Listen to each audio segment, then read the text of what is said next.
If your potato is green, it's trying to kill you. Here is why. First, relax. The green part is not poison. It's chlorophyll.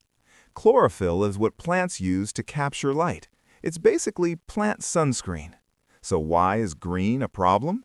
Because chlorophyll appears when potatoes are exposed to light, and light exposure triggers something else.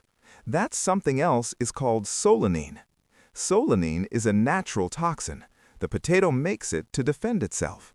Think of it as the potato's security system turning on. The green color doesn't mean poison. It means poison might be nearby. Eat too much solanine and you may feel nausea, stomach pain, or headaches. The good news? Small green spots can be cut away.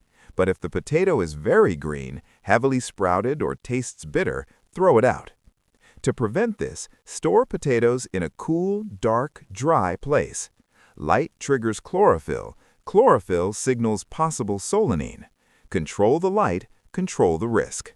Potatoes are not dangerous. Ignoring their warning signs is.